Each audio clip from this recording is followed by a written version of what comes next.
माननीय डी.वाय. दादा परचुरेजी, या ठिकाणी उपस्थित मंत्रिमंडळातील आमचे सहकारी आणि उपस्थित सर्व भगिनी आणि बंधूंनो, मी सर्वप्रथम आपल्या सर्वांच्या वतीनं आदरणीय सरांचं अभिष्ट चिंतन करतो, त्यांना खूप खूप शुभेच्छा देतो आणि या ठिकाणी सगळ्यांनी जे मत व्यक्त केलं की त्यांनी 100 वर्ष जगावं, तर त्यांनी 100 वर्ष जगावं आणि 100व्या वाढदिवसाला ज्या पुस्तकाचं ते प्रकाशन करणार आहे त्याला आम्हाला बोलवावं आणि त्यावेळेस आम्ही मंचावरच असावं.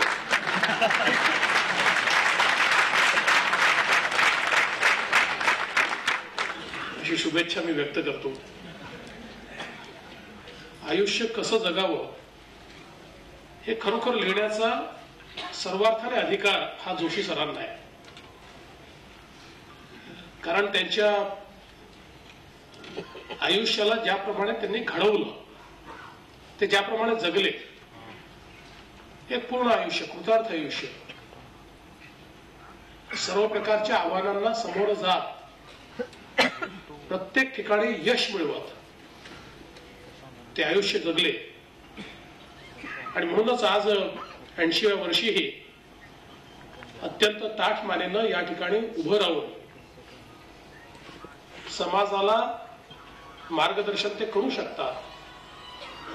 कारण तोच व्यक्ती मार्गदर्शन करू शकतो की ज्याच्यामध्ये ती क्षमता आहे किंवा त्याला तो अधिकार प्राप्त आहे, आणि तो अधिकार त्यांच्या कामातनं, कर्तृत्वातनं निश्चितपणे सरांना प्राप्त आहेच. खरं म्हणजे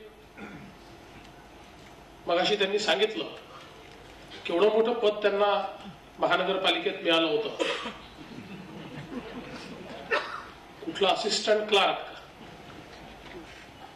पण त्याच महानगरपालिकेत, नाही फार मोठं नाव होतं मी विसरलो, पण त्याच महानगरपालिकेत महापौर म्हणून, म्हणजे शेवटच्या पदावर ज्या महानगरपालिकेत नोकरीची सुरुवात केली, ती नोकरी सोडली, व्यवसाय केला, राजकारणात आले आणि त्याच महानगरपालिकेच्या सर्वोच्च पदी सर आरूढ झाले. मला असं वाटतं ही जी जिद्द पहिलेपासून त्यांच्यामध्ये होती, त्या जिद्दीमुळेच मनोहर जोशी सर घडले आणि म्हणूनच आयुष्य कसं जगावं हे ते आपल्याला या ठिकाणी सांगू शकतात. 7 घरी वार लावून जेवण करायचं, त्यातनं शिकायचं, पण शिक्षणाची ही जिद्द शेवटपर्यंत सोडली नाही. आणि 72व्या वर्षी देखील शिक्षणाची जी काही गोडी होती ती सरांनी त्या ठिकाणी सोडली नाही. डॉक्टरेट मिळवली, वेगवेगळ्या डिग्री मिळवल्या, आणि हे सगळं करत असताना वेगवेगळ्या प्रकारचे व्यवसाय. आदरणीय हिंदुहृदय सम्राट बाळासाहेब ठाकरे असं म्हणायचे की मराठी माणसांनी सर्व क्षेत्रांमध्ये पुढे गेलं पाहिजे, उंच गेलं पाहिजे, उंच भरारी घेतली पाहिजे. आणि व्यवसायाच्या क्षेत्रात सुरुवातीच्या काळामध्ये ज्या मराठी माणसांनी यश मिळवलं त्यांच्यापैकी एक जोशी सर हे आपल्याला या ठिकाणी निश्चितपणे पाहायला मिळाले. आणि मग त्यांनी वेगवेगळे व्यवसाय सांगितले. प्रत्येक व्यवसायामध्ये अत्यंत यशस्वीपणे सरांनी त्या ठिकाणी काम केलं. हे सगळं करत असताना कुठल्याही आव्हानाला समोर जायचं. महाराष्ट्राचे मुख्यमंत्री म्हणून काम करत असताना अतिशय यशस्वी अशा प्रकारची त्यांची कारकीर्द होती. त्यांच्या पुस्तकामध्ये लिहिलंय की अनेक कामं जे त्यांनी केले, त्यात एक त्यांनी महाराष्ट्राचा मुख्यमंत्री असताना प्रौढ शिक्षण, मग त्याची सुरुवात कुठे करावी, तर त्यांनी वर्षा बंगल्यावरच केली. अर्थात तिथे ब्रॅकेटमध्ये हे लिहिलंय की त्यांच्या नंतरच्या कुठल्याही मुख्यमंत्र्यांनी ते केलं आणि सगळ्यांना त्या काळात शिकवलं, तेच अजून कायम आहे. त्याच्यामुळे आपल्याला शिकवायची आवश्यकता नाही. पण हा भाव असला आणि त्या काळी युतीची सत्ता आणि माननीय बाळासाहेबांसारखे मार्गदर्शक या सगळ्या परिस्थितीमध्ये अतिशय आक्रमक असा विरोधी पक्ष, पण त्या सगळ्या परिस्थितीमध्ये प्रत्येक आव्हानाचा अतिशय योग्यपणे सामना त्यांनी केला. आणि ते करण्याची त्यांच्या क्षमता कशी होती, तर त्याच पुस्तकात आपल्याला पाहायला मिळतं की लहानपणची एक घटना आहे की ज्याच्यामध्ये दशक्रिया उत्तरक्रिया करण्याचं एक जबाबदारी त्यांनी घेतली आणि ती करत असताना त्या ठिकाणी क्रिया करत असताना जो आश्मा असतो असं आपण मानतो की त्याच्यात आत्मा आहे. आता ज्या आश्म्याची पूजा करत होते तो आश्मा पडल्यानंतर इतरांकरता तो दगड होता, पण ज्यांच्या घरची पूजा चालली होती किंवा क्रिया चालली होती त्यांच्याकरता तर वडिलांचा आत्माच पडला. लगेच सरांनी शिताफीनं पटकन हात घातला पाण्यामध्ये, जो पहिला दगड मिळाला तो उचलला, हाच आश्मा आहे म्हणून पुढची क्रिया केली. ती जी कला त्यांना लहानपणी अवगत झाली होती ती शेवटपर्यंत त्यांना अजूनही अवगत आहे. आणि त्यामुळे किती मोठं आव्हान आलं तरी त्या आव्हानातनं शिताफीने ते आपला आश्मा काढला की हाच खरा आश्मा समोरून पार पडला.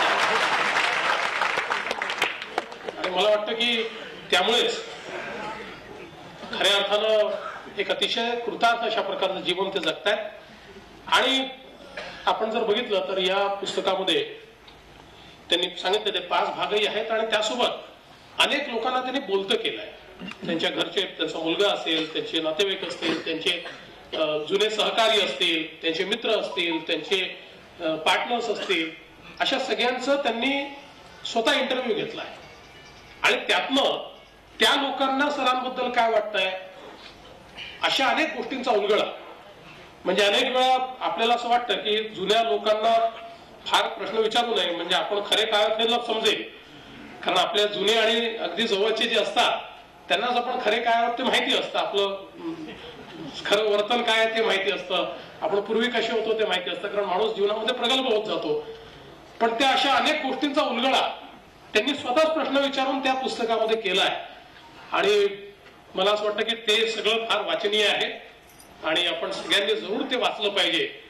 सरांनी या सगळ्या पुस्तकांच्या माध्यमातून एक प्रेरणा आपल्याला मिळावी अशा प्रकारचाच प्रयत्न केला आणि मला असं वाटतं की आयुष्यामध्ये जेव्हा आपण चांगलं पाहतो, चांगलं वाचतो, चांगल्या गोष्टी आपल्याला अनुभवायला मिळतात त्यातच आपलंही आयुष्य हे समृद्ध होत असतं आणि अशाच प्रकारचं आपलं आयुष्य समृद्ध करण्याचं काम या पुस्तकाच्या माध्यमातून सरांनी केलंय. मी सरांना या ठिकाणी खूप खूप शुभेच्छा देतो. ईश्वराला प्रार्थना करतो की अशाच प्रकारचं अतिशय दीर्घ आयुष्य आणि उत्तम आरोग्य सरांना मिळावं, आम्हाला सगळ्यांना त्यांचं मार्गदर्शन भविष्यात देखील प्राप्त व्हावं एवढीच या ठिकाणी प्रार्थना करून माझं बोलणं संपवतो. जय हिंद, जय महाराष्ट्र. झी 24 तास रहा एक पाऊल पुढे.